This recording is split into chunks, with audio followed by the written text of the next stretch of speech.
Hello everyone, स्वागत है आप सभी का एग्जाम गुरु यूट्यूब चैनल में। दोस्तों, इस वीडियो में हम एयरफोर्स और नेवी एग्जाम के लिए रीजनिंग के मोस्ट इम्पॉर्टेंट 10 क्वेश्चंस को सॉल्व करेंगे।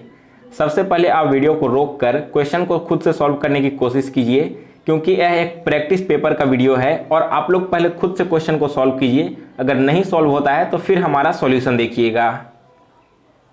साथ ही दोस्तों, आप कमेंट करके ज़रूर बताइएगा कि आज आपने 10 में से टोटल कितने रीजनिंग के क्वेश्चंस बिल्कुल करेक्ट किए हैं। और वीडियो स्टार्ट करने से पहले दोस्तों, आप लोगों को बता दूं कि एयरफोर्स 2020 एग्जाम के लिए वाई ग्रुप का 5 इंपॉर्टेंट मॉक टेस्ट तैयार किया गया है। इन मॉक टेस्ट में दिए गए सारे क्वेश्चंस एग्जाम के पैटर्न के अकॉर्डिंग हैं और बिल्कुल ऐसे ही प्रश्न आपसे परीक्षा में भी पूछे जाएंगे। तो आप इस वीडियो को देखने के बाद इन मॉक टेस्ट को जरूर डाउनलोड कर लें और एक बार इन सारे मॉक टेस्ट को जरूर सॉल्व करें। और चलिए दोस्तों, आज का वीडियो शुरू करते हैं। तो देखिए दोस्तों, पहला क्वेश्चन आपका है नंबर सीरीज से। और दोस्तों, इस टॉपिक से आपके एग्जाम में मिनिमम 2 क्वेश्चंस हर शिफ्ट में पूछे जाते हैं। तो यह टॉपिक आपके लिए बहुत इंपॉर्टेंट है। इसे ज़्यादा से ज़्यादा रिवीजन करके बिल्कुल अच्छे से कंप्लीट कर लीजिए। तो यहाँ पर देखिए, एक सीरीज दी गई है, अल्फ़ाबेटिकल वैल्यूज दिए गए हैं और इसमें आपको बताना है कि क्वेश्चन मार्क की जगह पर इन चारों में से कौन सा ऑप्शन आएगा। तो आप खुद से इस क्वेश्चन को सॉल्व करने की पहले कोशिश कीजिए, फिर देखिएगा कि मैं इस क्वेश्चन को कैसे सॉल्व करता हूं। तो देखिए दोस्तों, आशा करता हूं कि आपने इस क्वेश्चन को बिल्कुल अच्छे से सॉल्व कर लिया होगा। अगर आपसे क्वेश्चन नहीं सॉल्व हुआ तो यहाँ पर आप इसका सॉल्यूशन देखिए।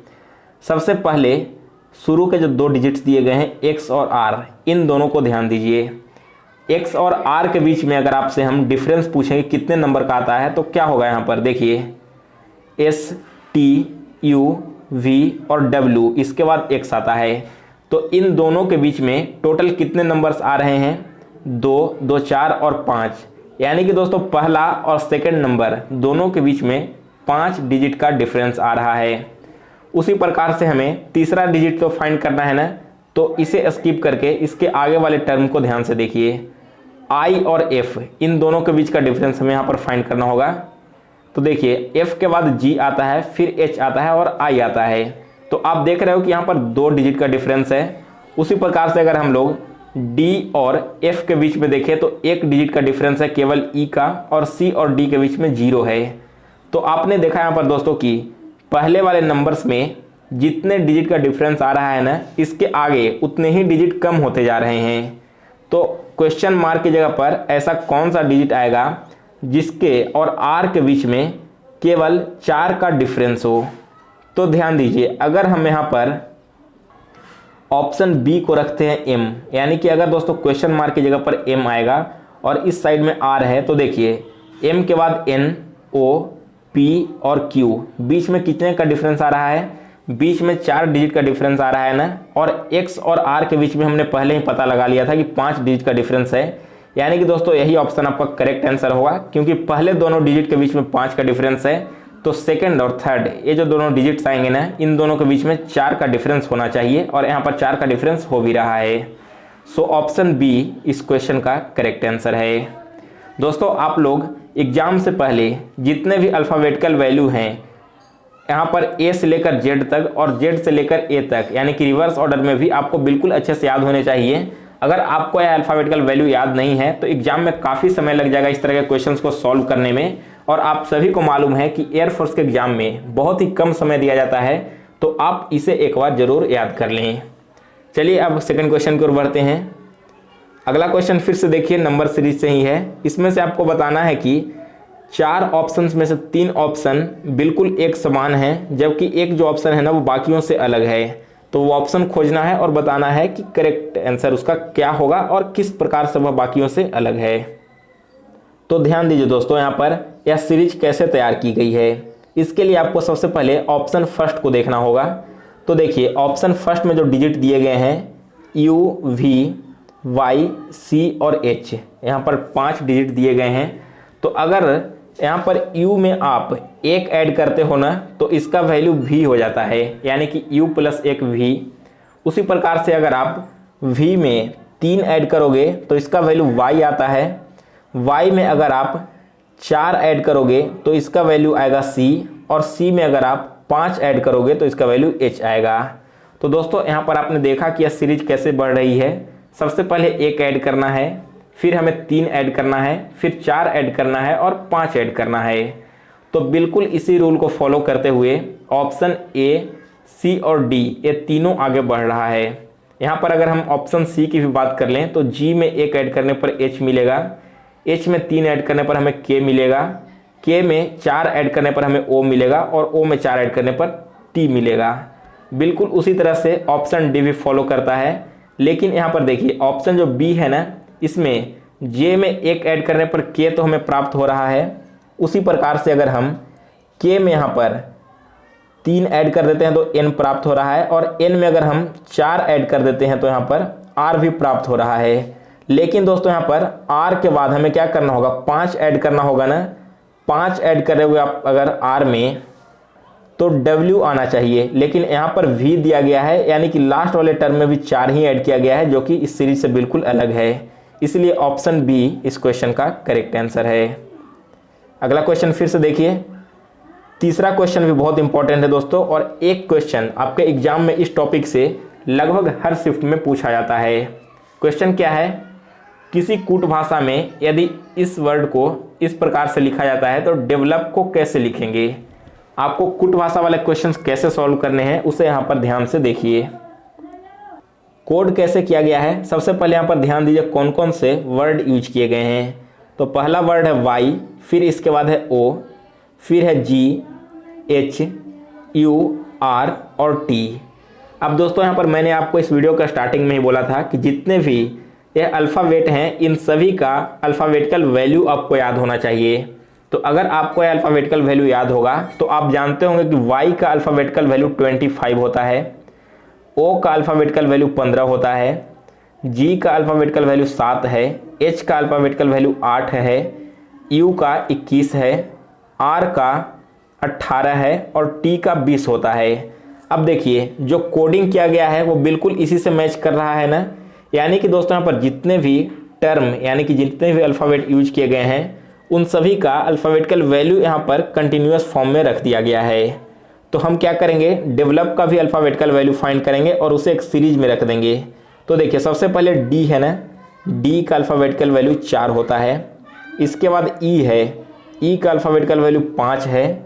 फिर है वी, तो दोस्तों वी का अल्फ़ाबेटिकल वैल्यू 22 होगा।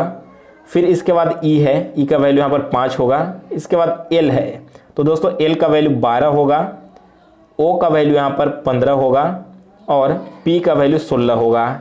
यानी कि क्या होगा कोडिंग, 4 5 2 2 5 1 2 1 5 1 6। ऑप्शन सी इस क्वेश्चन का करेक्ट आंसर है। तो आपने देखा दोस्तों यहाँ पर कि रीजनिंग के क्वेश्चंस को सॉल्व करने के लिए अल्फ़ाबेटिकल वैल्यू का कितना बहुत बड़ा इंपॉर्टेंट यहाँ पर है, इंपॉर्टेंस है। तो आप इसे ज़रूर एक बार याद कर लें।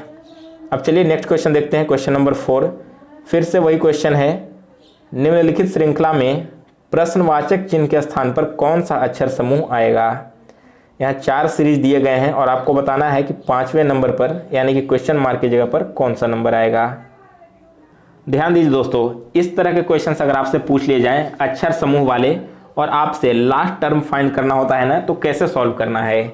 आपको क्या करना है दोस्तों, जितने भी सीरीज दिए गए हैं 1 2 3 और 4 दिए गए हैं ना, तो चारों में से पहला वर्ड उठा लीजिए। पहले वाले सीरीज का पहला वर्ड एफ है, दूसरे वाले का एच है, तीसरे वाले का जे है और लास्ट वाले का एल है। अब इन चारों के बीच में कोई एक रिलेशन बैठ रहा होगा, आपको वो रिलेशन फाइंड कर लेना है। तो ध्यान दीजिए, अगर आप एफ में 2 ऐड करोगे ना तो आपको एच मिलेगा। कैसे मिलेगा, एफ के बाद क्या होता है जी और एच, 2 ऐड करने पर एच मिला ना। उसी प्रकार से एच में अगर आप 2 ऐड करोगे तो जे मिलेगा, जे में 2 ऐड करने पर एल मिल रहा है। सो हम यहाँ पर कंफर्म हो जाएंगे कि हमारा जो अगला टर्म आएगा ना उसका पहला जो लेटर होगा वो 2 ऐड करने पर आएगा। तो एल में अगर आप 2 ऐड करोगे तो क्या होगा, एल में 2 ऐड करने पर एम और उसके बाद वाला अक्षर एन। यानी कि दोस्तों आपका जो यहाँ पर पहला वर्ड आने वाला है वो एन आएगा। तो इस तरह से आप यहाँ पर ऑप्शन ए को तो पहले ही एलिमिनेट कर दोगे क्योंकि फर्स्ट ऑप्शन में शुरू में एम है। अब जिस तरह से हमने चारों श्रृंखला का पहला वर्ड चुना था ना, उसी प्रकार से आपको चारों में से दूसरा वर्ड चुनना है। तो पहले वाले में दूसरा वर्ड है के, इसमें एन है, इसमें क्यू है और इसमें टी है। अब इन चारों के बीच में कोई एक रिलेशन आपको फाइंड करना है, तो आप यहाँ पर देखोगे कि के में अगर 3 ऐड करते हैं तो हमें एन मिलेगा, एन में 3 ऐड करने पर क्यू मिलेगा और क्यू में 3 ऐड करने पर टी मिलता है। तो उसी प्रकार से दोस्तों अगर हम टी में भी 3 ऐड करेंगे ना तो यहाँ पर डब्ल्यू आएगा। सो पहला वर्ड तो एन हो गया और दूसरा वर्ड डब्ल्यू हो गया। अब यहाँ पर देखिए ऑप्शन ए और सी दोनों एलिमिनेट हो गए। इस तरह से अगर आप कभी सॉल्व करोगे तो कई बार ऐसा होता है कि आपका आंसर फर्स्ट वाले टर्म को ही चूज करने पर आ जाता है, क्योंकि पहले वाले में एन आ रहा है और बाकी में एन नहीं दिया हुआ रहता है, तो आप डायरेक्ट वहाँ पर चूज कर ले सकते हो। लेकिन यहाँ पर तीनों ऑप्शंस में एन था तो हमें आगे और इसे सॉल्व करना होगा। अब देखिए एन और डब्ल्यू केवल 2 ऑप्शन में है, ऑप्शन बी में है और डी में है, तो हमने यह तो कंफर्म कर लिया कि इन दोनों में से कोई एक ही ऑप्शन सही है। तो अब चलिए लास्ट वाला सीरीज देखते हैं। तो लास्ट में क्या है, पहले वाले में पी है, दूसरे वाले में टी है, तीसरे में एक्स है, लास्ट वाले में बी है। अगर आप P में 4 ऐड करोगे तो T मिलेगा, T में 4 ऐड करने पर X मिलेगा और X में 4 ऐड करने पर B मिलेगा। अब देखिए B में अगर आप 4 ऐड करते हो तो यहाँ पर हमें प्राप्त होगा F। सो दोस्तों हमारा जो अगला सीरीज होगा वो होगा क्या, NW और लास्ट में F, यानी कि ऑप्शन डी करेक्ट आंसर है। अगला क्वेश्चन देखिए 5 नंबर है, निम्नलिखित 4 शब्दों में से 3 शब्द किसी प्रकार से एक समान है और एक शब्द असमान है, तो असमान शब्द का चयन कीजिए। पूछताछ करना, विचार करना, खोजना और जांचना, इन चारों में से कौन सा एक अलग है। तो देखिए अगर आप ध्यान दोगे तो पूछताछ करना, खोजना और जांचना, ये तीनों ऐसे वर्ड हैं जिसका यूज कब किया जाता है, जब हम किसी तथ्य या फिर किसी चीज़ की खोज करते हैं तो। लेकिन विचार करने का मतलब क्या है, विचार करने का मतलब है कि अपने मन में ही किसी चीज़ के बारे में सोचना, जो कि बाकी तीनों से अलग है। इसलिए ऑप्शन बी इस क्वेश्चन का करेक्ट आंसर है। अब देखिए यहाँ पर क्वेश्चन नंबर 6 मिस प्रिंट हो गया था, जिसके कारण से मैंने आपको यहाँ पर सॉल्व नहीं करवाया। क्वेश्चन 7 देखिए, नीचे दिए गए विकल्पों में से लुप्त संख्या का चयन कीजिए। यहाँ पर आपको बताना है कि क्वेश्चन मार्क की जगह पर कौन सा नंबर आएगा। और दोस्तों इस तरह के क्वेश्चंस भी एयरफोर्स और नेवी दोनों ही एग्जाम में हमेशा से पूछे जाते रहे हैं। तो ध्यान दीजिए, इसमें आपको 2 तरीके से सॉल्व करना है। पहले तो देखना है कि इस तरह से कोई रिलेशन बैठ रहा है या फिर नहीं, पहले दूसरे वाले के तीसरे नंबर से, और अगर नहीं बैठता है तो फिर आप नीचे की ओर देख सकते हैं कि जो पहला और दूसरा नंबर है इसका तीसरे नंबर से किसी तरह का रिलेशन है या फिर नहीं है। तो देखिए पहले वाले में ऊपर क्या लिखा गया है, 11 लिखा गया है ना। 11 में अगर आप √16 को ऐड कर देते हो तो क्या होता है, 16 का √ आप करोगे तो इसका वैल्यू आएगा 4, और 11 + 4 15 हो जाएगा ना, जो कि लास्ट वाले बॉक्स में लिख दिया गया है। उसी प्रकार से ध्यान दीजिए इस वाले टर्म में क्या है, सबसे पहले 17 है ना, तो हमने यहाँ पर 17 लिख दिया। 17 में अगर आप 36 का √ करोगे तो यह आएगा 6, और 17 + 6 23 होता है, जो कि नीचे वाले बॉक्स में लिखा गया है। तो हमने यहाँ पर सीरीज तो फाइंड कर लिया कि कैसे यह सीरीज आगे बढ़ रही है। अब आइए वैसे ही लिखते हैं। तो देखिए पहले कौन सा टर्म है, पहले 8 है। 8 में हम क्या करेंगे, 4 का √ कर देंगे, और 4 का √ यहाँ पर 2 हो जाएगा। 8 + 2 10 होता है। ऑप्शन डी करेक्ट आंसर है। नेक्स्ट है क्वेश्चन नंबर 8, निम्नलिखित विकल्पों में से उस शब्द युग्म का चयन कीजिए जिसके दोनों शब्द आपस में उसी प्रकार से संबंधित हैं जिस प्रकार नीचे दिए गए शब्द युग्म के दोनों शब्द परस्पर संबंधित हैं। क्या कहा गया यहाँ पर, जिस तरह से सूटकेस और समान घर एक दूसरे से संबंधित हैं उसी प्रकार से इनमें से चारों में से कौन सा ऑप्शन संबंधित होगा। तो देखिए जिस प्रकार से सूटकेस को हम रखने के लिए समान घर का उपयोग करते हैं, समान घर कहने का मतलब है कि वैसा घर जहाँ पर कोई भी वस्तु रखा जाता है या फिर कोई सामान को सुरक्षित करके रखा जाता है, तो सूटकेस को हम लोग सुरक्षित रूप से समान घर में रखते हैं। उसी प्रकार से हमारे पास जो धन या पैसा होता है उसे हम कहाँ जमा करते हैं, सुरक्षित रूप से उसे हम जाकर बैंक में जमा करते हैं। तो जो ऑप्शन बी है ना वो बिल्कुल उसी से रिलेटेड है, यानी कि यही इस क्वेश्चन का करेक्ट आंसर है। अगला क्वेश्चन है 9 नंबर सीरीज वाले क्वेश्चन यहाँ पर हैं। देखिए नीचे दी गई श्रृंखला में प्रश्नवाचक चिन्ह के स्थान पर कौन सी संख्या आएगी। आपको बताना है कि क्वेश्चन मार्क की जगह पर यहाँ पर कौन सा नंबर आएगा। तो ध्यान दीजिए यहाँ पर फर्स्ट और सेकंड अगर सीरीज दिया हुआ रहता तो हम दोनों के बीच में यहाँ पर रिलेशन देखते हैं कि किस प्रकार का रिलेशन बैठ रहा है। लेकिन यहाँ पर तो कोई भी नंबर दिया नहीं गया है, हमें दूसरा ही नंबर फाइंड करना है ना। तो क्या करना होगा, हमें आगे वाले नंबर्स के बीच में रिलेशन देख लीजिए क्या हो रहा है। तो सबसे पहले हम 134 और 145 का रिलेशन देखेंगे। अगर आप 134 में 11 ऐड करते हो तो इसका वैल्यू 145 आ जाएगा। अब अगर वापस से आप 145 में 12 ऐड करते हो तो इसका वैल्यू 157 होगा। और 157 में अगर आप 13 ऐड कर देते हो तो इसका वैल्यू 170 आएगा। तो आपने देखा दोस्तों कि पहले इसमें 11 ऐड किया गया, इसमें 12 ऐड किया गया और इसमें 13 ऐड किया जा रहा है। यानी कि दोस्तों इसमें अगर 11 ऐड किया गया तो जाहिर सी बात है कि इससे पहले वाले संख्या में 10 ऐड किया हो गया होगा और इसमें 9 ऐड किया गया होगा। तो 115 में अगर आप 9 को ऐड करोगे तो इसका वैल्यू 124 आएगा। यानी कि क्वेश्चन मार्क की जगह पर 124 होगा। अब अगर आप 124 में 10 को ऐड करते हो तो आप देख सकते हो यहाँ पर कि 134 आ रहा है। यानी कि आपका बनाया हुआ क्वेश्चन बिल्कुल करेक्ट है। सो ऑप्शन ए इस क्वेश्चन का सही आंसर है। नेक्स्ट है क्वेश्चन नंबर 10। निम्नलिखित समीकरण को ठीक करने के लिए किन दो चिन्हों को परस्पर बदला जाना चाहिए। यहाँ पर आपको 2 साइन चेंज करने हैं जिससे कि यह इक्वेशन बिल्कुल करेक्ट हो जाए। तो ऐसे क्वेश्चन के लिए आपको क्या करना होता है कि आपको चारों ऑप्शंस को चेक करना होता है। लेकिन आप स्टार्ट करना ऑप्शन ए से ही। एग्जाम में इस तरह के क्वेश्चंस में ज़्यादातर ऑप्शन ए या बी ही करेक्ट होते हैं, तो आप फर्स्ट ऑप्शन से ही स्टार्ट करना चेक करने के लिए। लेकिन दोस्तों यहाँ पर करेक्ट आंसर ऑप्शन सी होगा। तो देखिए सी ऑप्शन को हम यहाँ पर रख कर देख लेते हैं कि इसका करेक्ट आंसर आता है या फिर नहीं आता है। देखिए क्या किया गया है ऑप्शन सी में, प्लस और माइनस को हमें चेंज करना है। तो सबसे पहले 4 गुना 5 जैसे है वैसे ही लिख देंगे। फिर इसके बाद -24 है ना, लेकिन माइनस को हमें कन्वर्ट कर देना है प्लस में, तो यहाँ पर +24 होगा। और डिवाइडेड बाई 12 है, यानी कि यहाँ हम लिख देंगे डिवाइडेड बाई 12। और लास्ट में है +8, लेकिन प्लस को हमें क्या करना है, माइनस में कर देना है। अब काटिए तो 12 से 24 कटेगा 2 बार में और 4 से 5 में गुना करेंगे तो 20 प्राप्त होगा। यानी कि 20 + 2 -8, 20 + 2 22 हो जाएगा। और 22 में से अगर 8 को घटाओगे तो इसका वैल्यू 14 आएगा। और यहाँ पर देखिए इक्वल टू 14 दिया भी गया है, यानी कि सी ऑप्शन इस क्वेश्चन का करेक्ट आंसर है। तो इस तरह से आप सारे ऑप्शंस को यहाँ पर पुट करके देख लेना, जो भी ऑप्शन फिट बैठता है वही करेक्ट आंसर होगा। अब देखिए दोस्तों, मैंने आपको टोटल 10 क्वेश्चन सॉल्व करवाने के लिए बोला था, लेकिन क्वेश्चन नंबर 6 मैंने स्किप कर दिया है। तो एक एक्स्ट्रा क्वेश्चन हम यहाँ पर सॉल्व कर लेते हैं। 11 नंबर क्वेश्चन में 4 ऑप्शंस दिए गए हैं। इनमें से एक ऑप्शन जो है वो बाकियों से अलग है, तो आपको वो ऑप्शन फाइंड करना है। ध्यान दीजिए कैसे यह ऑप्शन है। सबसे पहले अगर आप ऑप्शन डी को देखो, 7 और 48 है। 7 का स्क्वायर क्या होता है, 7 का स्क्वायर होता है 49। और अगर 49 में से 1 माइनस करते हो तो वैल्यू आएगा 48। उसी प्रकार से अगर आप 5 का स्क्वायर करते हो तो 5 का स्क्वायर 25 होगा और 25 में से 1 माइनस करने पर 24 मिलेगा।